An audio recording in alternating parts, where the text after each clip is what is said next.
El terror de la V1, la Doodlebug. Las noches son lo peor. Te acuestas en la oscuridad, no escuchando el silencio sino esperando un sonido. Un repugnante crepitante rugido en la distancia que se hace cada vez más fuerte. La Doodlebug. Mientras puedas oír su demoníaco y pulsante estruendo, te dices a ti mismo que estás a salvo. Todavía está volando. Va a pasar de largo. Pero entonces el motor se detiene. El silencio que sigue es el sonido más aterrador del mundo. Una quietud vacía y sin fondo donde puedes oír tu propio corazón martillando en tu pecho. Cuentas los segundos, rezando para que no sea tu turno, suplicando que la explosión que seguramente seguirá esté muy, muy lejos. Esa fue la realidad para millones. Pero entonces, a finales del verano de 1944, algo extraño comenzó a suceder con estos motores del terror. Un número increíble de estas armas supuestamente imparables comenzó a explotar en pleno vuelo, lejos de sus objetivos. Estas bolas de fuego silenciosas y abruptas floreciendo en el cielo desconcertaron por completo a los comandantes alemanes. Buscaron frenéticamente una respuesta, culpando de todo a una fabricación defectuosa o al sabotaje por parte de los trabajadores esclavos obligados a construir los misiles. Nunca descubrieron la verdad. Nunca supieron que su arma maravillosa estaba siendo aniquilada sistemáticamente por una tecnología aliada tan revolucionaria que sus propios científicos más importantes habían declarado personalmente que era imposible. La V1, el primer misil de crucero del mundo y el comienzo del terror. Junio de 1944. El mundo contenía la respiración. Las fuerzas aliadas acababan de asaltar las playas de Normandía, marcando el principio del fin para el Tercer Reich. Pero justo cuando la liberación echaba raíces en Francia, un nuevo y oscuro capítulo de miedo se cernía sobre el sur de Inglaterra.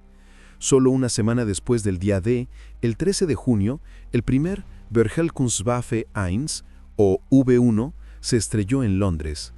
Era el primer misil de crucero operativo del mundo, un arma nacida de venganza.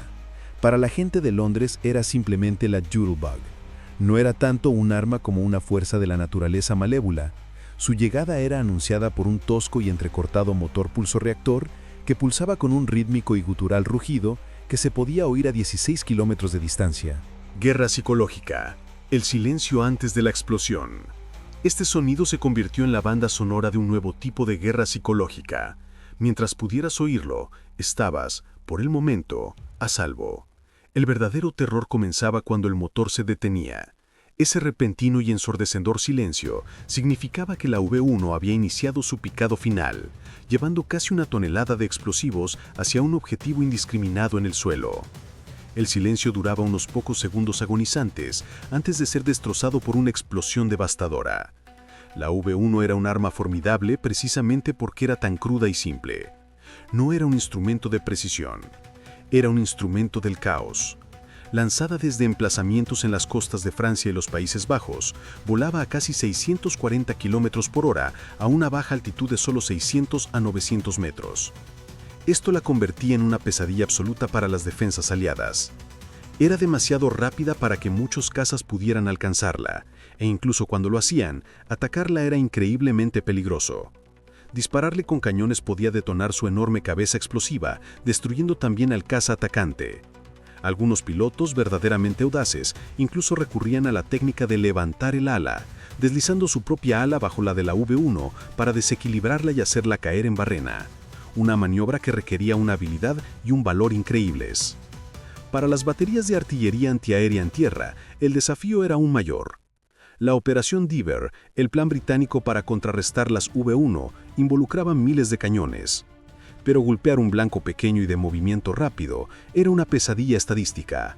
Un artillero tenía que predecir la posición futura del objetivo y ajustar manualmente un fusil temporizador en su proyectil para que explotara en el momento exacto, en el punto correcto del cielo.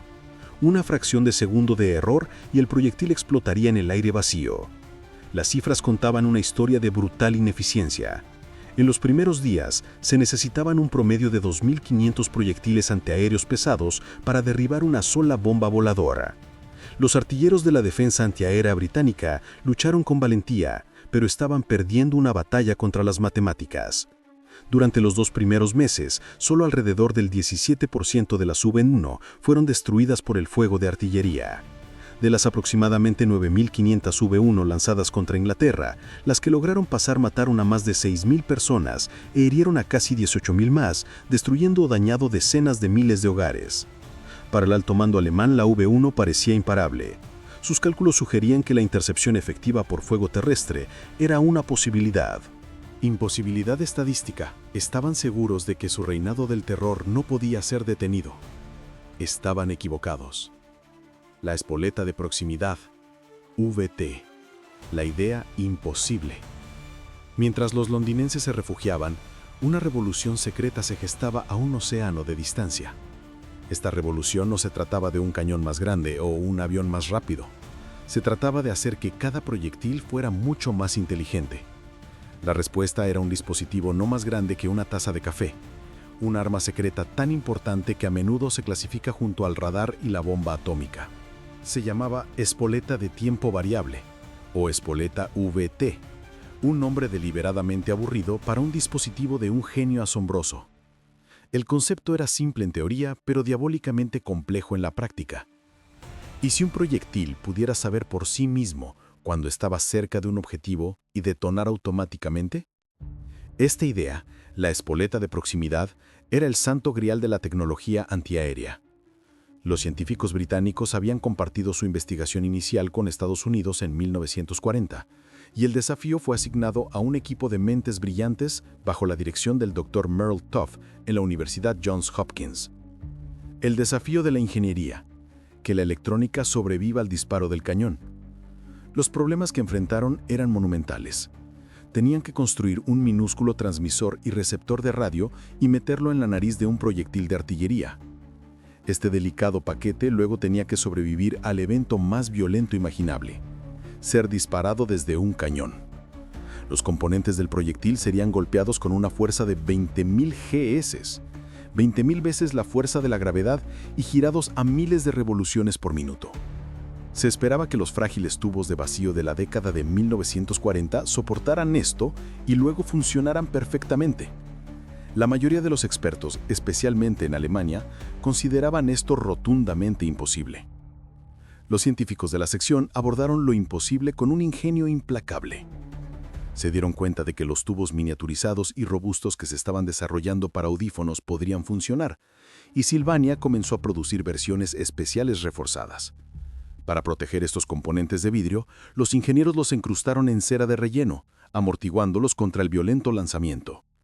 Otro gran desafío era la fuente de energía. ¿Cómo creas una batería que sea completamente inerte, pero que proporcione energía instantánea al disparar? La respuesta era brillante. Diseñaron una pequeña ampolla de vidrio llena de electrolito. Al disparar, la inmensa fuerza rompía el vial, liberando el líquido y activando instantáneamente la batería. El giro del proyectil distribuye entonces el fluido de manera uniforme, alimentando la minúscula radio. ¿Cómo funcionaba la espoleta? El principio del radar Doppler. La espoleta funcionaba como un pequeño radar Doppler. En el aire, enviaba una onda de radio continua. Cuando el proyectil se acercaba a un objetivo metálico como una V1, la onda se reflejaba. A medida que el proyectil se acercaba, la frecuencia de la onda reflejada cambiaba, de la misma manera que el tono del silbato de un tren cambia cuando pasa. Cuando la señal reflejada alcanzaba una cierta intensidad, indicando que el objetivo estaba dentro de un rango letal de unos 21 metros, un circuito se cerraba, detonando el proyectil. Ya no se necesitaba un impacto directo. Un cacifallo se convertía ahora en un blanco destruido. Pruebas iniciales y el milagro industrial estadounidense. En agosto de 1942, la espoleta estuvo lista para su primera gran prueba a bordo del USS Cleveland. Los objetivos eran 3 drones radiocontrolados. La prueba estaba programada para 2 días. Terminó en unas pocas horas. Los artilleros del Cleveland, usando los nuevos proyectiles con espoleta VT, obliteraron los 3 drones con solo 4 ráfagas de fuego. La Marina estaba tan asombrada que inmediatamente realizó pedidos de producción masivos. Lo que siguió fue un milagro industrial. Más de 102 empresas, incluyendo Crossley, RCA y Eastman Kodak, fueron incorporadas a un programa envuelto en secreto. Al final de la guerra, se habían producido más de 22 millones de estos dispositivos revolucionarios a un costo de más de $1.000 millones. La producción aumentó a un ritmo vertiginoso. A finales de 1943, las fábricas producían 40.000 espoletas al día, con un pico de 70.000 al día para el final de la guerra. El costo, que comenzó en una asombrosa cifra de $732 por espoleta en 1942, se desplomó a solo $18 para 1945. Los aliados ahora poseían un arma decisiva que sus enemigos ni siquiera creían que pudiera existir, y estaba a punto de desatarse. El error fatal en la inteligencia alemana: arrogancia tecnológica. Mientras la industria estadounidense resolvía lo imposible, las propias comunidades científicas y de inteligencia del Tercer Reich sufrían un fracaso catastrófico de la imaginación. Los científicos alemanes estaban entre los mejores del mundo. Habían sido pioneros en cohetería y aviones a reacción. Pero cuando se trataba de la espoleta de proximidad, su propia experiencia se convirtió en su mayor punto ciego. Los expertos en artillería alemanes habían investigado la idea en la década de 1930. Exploraron disparadores acústicos, infrarrojos y basados en radio, pero concluyeron que crear electrónica que pudiera sobrevivir al ser disparada desde un cañón era tecnológicamente inviable. Habiéndolo declarado imposible, abandonaron la investigación. Esta decisión, nacida de una gestión pragmática de recursos y de una pura arrogancia tecnológica, tendría consecuencias devastadoras. Cuando comenzó la campaña de las V1, la confianza alemana era alta. Estaban seguros de que la velocidad y el tamaño del misil lo hacían virtualmente inmune al fuego antiaéreo. Los informes iniciales desde Gran Bretaña parecían confirmar sus cálculos. Pero luego los informes comenzaron a cambiar. La inteligencia alemana comenzó a notar una tendencia extraña. Las V1 estaban siendo destruidas por explosiones que claramente no eran impactos directos. Sus armas maravillosas estaban siendo derribadas del cielo. El mando alemán estaba perplejo. Su primer instinto fue buscar fallos en su propio trabajo, sabotaje o un defecto de fabricación. Exploraron todas las posibilidades excepto la verdad que tenían frente a sus ojos. Aquí, el fracaso de inteligencia se volvió profundo. Los alemanes tenían sospechas sobre espoletas aliadas avanzadas, pero su propia convicción de que una espoleta de radio robusta era imposible actuó como un filtro intelectual, cegándolos a la realidad. Cuando llegaron informes de muertes por casi fallos, fueron descartados como propaganda o mala interpretación. La idea de que los aliados no solo hubieran resuelto el problema imposible, sino que estuvieran produciendo en masa la solución a escala industrial, estaba simplemente más allá de su comprensión. El contraespionaje aliado explotó brillantemente esta confusión. Usando agentes alemanes convertidos en el sistema de doble cruz, alimentaron con información falsa a Alemania, informando que las V1 constantemente sobrepasaban sus objetivos en Londres. Creyendo a sus propios espías, los alemanes recalibraron las V1 para volar distancias más cortas, haciendo que cayeran en los suburbios del sur, menos poblados, e inadvertidamente salvando al centro de la ciudad de una devastación aún peor. La prueba brutal final del error alemán llegó durante la Batalla de las Ardenas en diciembre de 1944. Enfrentando una situación desesperada, el mando aliado autorizó el uso de espoletas BT en artillería terrestre. El efecto fue apocalíptico. Los soldados alemanes que se refugiaban en bosques y trincheras eran aniquilados de repente por proyectiles que explotaban en el aire directamente sobre sus cabezas. Durante los combates, las fuerzas alemanas sobrepasaron un depósito de municiones estadounidense, capturando miles de proyectiles con espoleta de proximidad. La evidencia física estaba finalmente en sus manos, pero era demasiado poco y demasiado tarde. Su análisis fue lento y su destrozada capacidad de producción era incapaz de replicar la tecnología. Los interrogatorios de la posguerra revelaron la profundidad de su conmoción. El mariscal de campo Gerd von Rundstedt diría más tarde que la artillería estadounidense, con sus aterradores proyectiles de aire, era un factor clave para frenar su ofensiva, calificándola de devastadora. Era una admisión de derrota, no solo en el campo de batalla, sino en la guerra secreta de la tecnología. Esta omisión asombrosa, esta negativa a creer en una tecnología que su enemigo había perfeccionado, es una lección poderosa sobre cómo las suposiciones pueden llevar al desastre. Muestra cómo la potencia industrial y la innovación científica, cuando se mantienen en secreto, pueden convertirse en el arma más decisiva de todas. La gran cacería. La triple sinergia de la tecnología. Para finales del verano de 1944, la ofensiva de la B-1 había alcanzado su punto más aterrador. El comandante de la Defensa Antiaérea Británica, el general Frederick Pyle, tomó una decisión crítica. Ordenó un masivo redespliegue de sus fuerzas, moviendo más de 1000 cañones pesados fuera de los suburbios de Londres y creando un denso cinturón de defensa en capas a lo largo de la costa sureste. Esto creó una zona de matanza clara para sus artilleros. Este nuevo despliegue coincidió con la llegada de otras dos tecnologías revolucionarias estadounidenses que trabajarían en perfecta y mortal sinergia con la espoleta de proximidad. La primera fue el radar SCR-584, un sistema que podía trazar un objetivo automáticamente con una precisión increíble. La segunda fue el director de tiro M9, una computadora analógica eléctrica de Bell Labs. El M9 tomaba los datos del radar, calculaba la velocidad y la trayectoria de la B-1 y apuntaba los cañones automáticamente. Las dotaciones de los cañones solo tenían que cargar los proyectiles. Este sistema ya era formidable, pero todavía disparaba proyectiles con espoletas temporizadas. La pieza final, la que convertiría el sistema de efectivo en abrumadoramente letal, fue la espoleta Huete. A mediados de julio, el general Pyle finalmente obtuvo la autorización para usar los ultrasecretos proyectiles estadounidenses contra las B-1. Los resultados fueron inmediatos y espectaculares. La gran cacería de insectos, como se la llegó a conocer, había comenzado. Las estadísticas cuentan la historia de una batalla completamente invertida. En junio, antes de que llegaran las espoletas, los cañones representaban solo el 17% de las B-1 derribadas. Para finales de agosto, con el sistema completo en su lugar, ese número se disparó.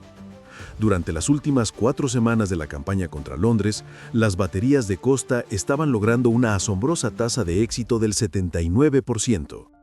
El número de proyectiles requeridos por derribo se desplomó de miles a alrededor de 100. Un solo día, el 28 de agosto de 1944, muestra esta nueva dominancia.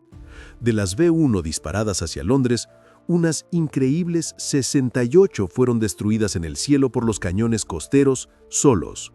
Otras 14 fueron derribadas por cazas de la RAF. Solo 4 alcanzaron Londres. Una tasa de interceptación que, una vez fue un mísero 17%, había, en este día pico, ascendido a más del 82%. Para los comandantes alemanes, las cifras no tenían sentido. Su arma maravillosa estaba siendo derrotada y no tenían idea de cómo. El efecto psicológico fue inmenso. En Londres, el aterrador zumbido de las Doodlebox comenzó a desvanecerse, reemplazado por la tranquilizadora visión de bolas de fuego distantes sobre el Canal de la Mancha. El miedo constante que había atenazado la ciudad comenzó a disiparse. Fue una victoria ganada no por la fuerza bruta, sino por una sinfonía de tecnologías secretas, un sistema de sistemas que el enemigo no podía ver, no podía entender y no podía posiblemente contrarrestar. El fin de la amenaza sobre Londres y la batalla por Amperes. Para septiembre de 1944, la amenaza de la B-1 sobre Londres había terminado efectivamente. Las fuerzas terrestres aliadas habían sobrepasado los sitios de lanzamiento en Francia. Los alemanes cambiaron su enfoque, lanzando miles más desde aviones y desde sitios en los Países Bajos, apuntando principalmente al vital puerto de Amperes en Bélgica. Pero la arma secreta también los estaba esperando ahí. La misma combinación de radar, directores de tiro y proyectiles con espoleta de proximidad fue desplegada para defender el puerto, logrando resultados igualmente devastadores y preservando las líneas de suministro aliadas para el empuje final hacia Alemania. Revelación de posguerra y asombro alemán. Solo tras la rendición de Alemania en 1945 que la historia completa de esta increíble falla de inteligencia salió a la luz.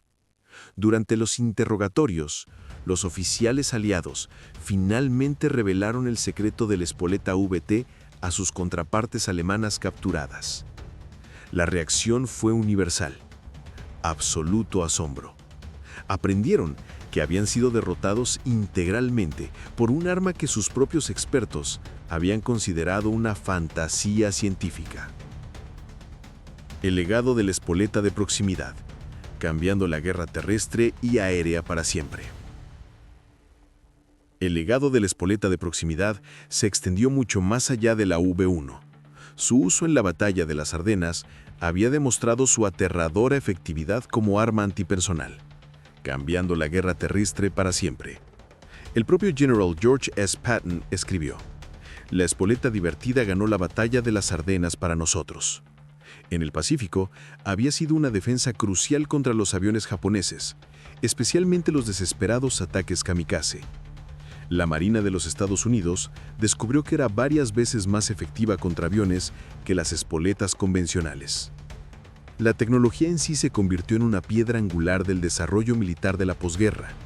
Los principios pioneros en ese pequeño proyectil son los antepasados directos de virtualmente toda la tecnología moderna de misiles guiados. Cada misil superficie-aire, cada misil aire-aire que usa un radar para acercarse a su objetivo, le debe un tributo al trabajo del equipo de Merrill Top. Esa misma idea básica de detección de proximidad incluso encontró su camino en nuestra vida diaria, conduciendo a cosas como puertas automáticas y sensores de seguridad en los coches. Conclusión: la trampa cegadora de la arrogancia. La historia de la V1 y la espoleta VT es más que un simple relato de tecnología. Es una ilustración severa de una verdad fundamental de la guerra moderna. La guerra no solo se ganó con coraje en el campo de batalla, se ganó en laboratorios, en líneas de montaje y en el mundo oscuro del espionaje y el contraespionaje. Se ganó por la capacidad de una democracia no solo de innovar, sino de producir en masa esa innovación a una escala que sus enemigos no podían igualar ni siquiera comprender. La batalla contra la bomba voladora V1 fue una guerra dentro de otra guerra. Enfrentó una nueva y aterradora arma, nacida de una desesperada sed de venganza, contra una defensa secreta que rayaba en la magia. El resultado no fue decidido por el arma que podías ver y oír, ese estrepitoso Doodlebug, sino por la que permaneció invisible. La espoleta de proximidad, una pequeña radio empaquetada en la nariz de un proyectil de artillería, fue el factor decisivo. Su éxito fue doble. Fue un triunfo del ingenio científico que resolvió un problema que la mayoría consideraba irresoluble. Y fue una obra maestra del poder industrial, un dispositivo producido a una escala que podía abrumar cualquier amenaza. Pero en esencia, esta es una historia sobre un fracaso colosal de la inteligencia, nacido de la trampa fatal de la arrogancia tecnológica. Seguros de su propio genio, los científicos alemanes declararon imposible la espoleta de proximidad. Esa sola convicción cegó a todo su aparato de inteligencia, que desestimó la creciente evidencia de su existencia. No fueron solo derrotados por un arma mejor, fueron derrotados por su propia negativa a creer que tal arma pudiera siquiera existir. La historia es un poderoso recordatorio de que en la guerra, el arma más mortífera no siempre es la más grande o la más ruidosa. A veces es el secreto que se esconde a simple vista, la idea revolucionaria que tu enemigo ha comprendido mientras tú te aferrabas a tus suposiciones. Si te ha fascinado adentrarte en este capítulo oculto de la historia, donde la ingeniería y la estrategia cambiaron el curso de la guerra, te invitamos a seguir explorando relatos como este. Suscríbete para no perderte las próximas historias que desvelamos.